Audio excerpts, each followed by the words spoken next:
Rand Paul is out with his annual Festivus report on outrageous government waste. This year, the report lists $1 trillion of taxpayer money spent on some truly bizarre pet projects, like $10,000 that was given to the Bearded Ladies Cabaret to fund ice skating shows about climate change.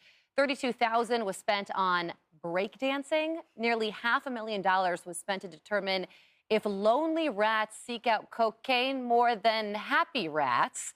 Another $2 million was paid for Paraguayan border security, because who needs a secure U.S. border anyway?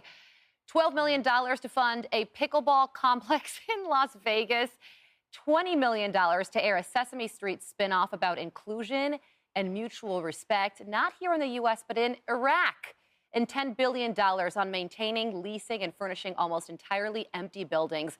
Ghost towns on your dime. And all of this wasteful spending brings to mind this Trump tweet from 2014. He wrote, quote, "I hope we never find life on another planet, because if we do, there's no doubt that the United States will start sending them money." Hilarious tweet. Kennedy, I rarely give myself this much credit, but I am going to blow your mind away with this fact, courtesy of Google. We're talking about $1 trillion in government waste. If you were to spend $1 million every day, it would take you over 2,700 years to spend $1 trillion. That is how bloated government spending has become. It is, but I would love to try. I know, how fun. How much fun would that be? Can I be a part of that? Yes. We can get our G7 and fly to Paris and just start shopping.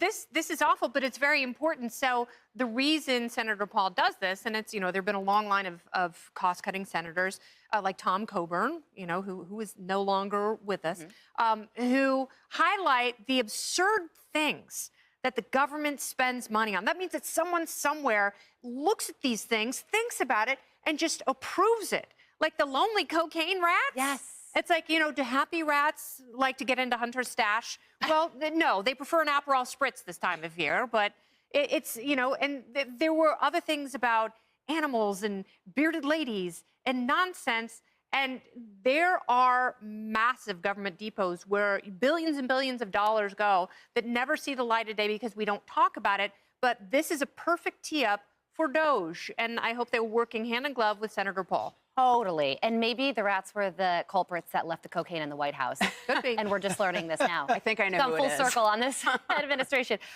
So, Kaylee, Republicans are going to control the House, the Senate, and the White House come January. So do you think anything will change when it comes to government spending? This is the problem. I think that Doge has a very important task ahead of it, but the Biden administration isn't pulling this money out of thin air. It is being funded and approved by the people who sit in Congress, our lawmakers. And many of these are personal pork projects that they take back to their constituents and claim that they're doing things with.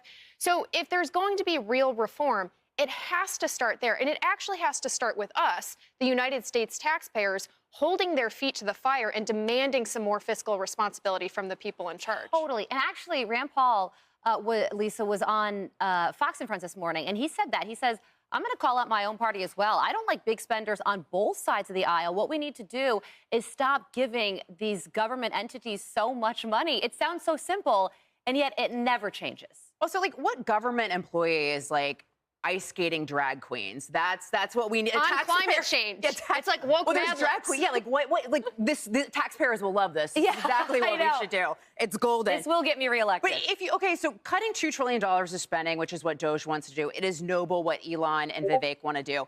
But we're just talking about just covering the interest on the debt alone. That's how bad it has gone. And if you're an American citizen and your credit cards are maxed out, you're in a state of panic. Why doesn't our government have that same state of panic for where we are right now? So, things have gotten that bad at this point. And, thankfully, Rand Paul just laid out $1 trillion. Elon and Vivek, there's your $1 trillion. Now you just need to find $1 trillion more. Yeah, There's ample opportunities, my friends. Cut that spending bill down from 1,500 pages to 118. So here are a couple more, Griff, from the Festivus report. Over $7 million of taxpayer funds are being spent on, quote, various magical projects. I mean, it sounds cartoonish. It's too unbelievable to be true, but it is.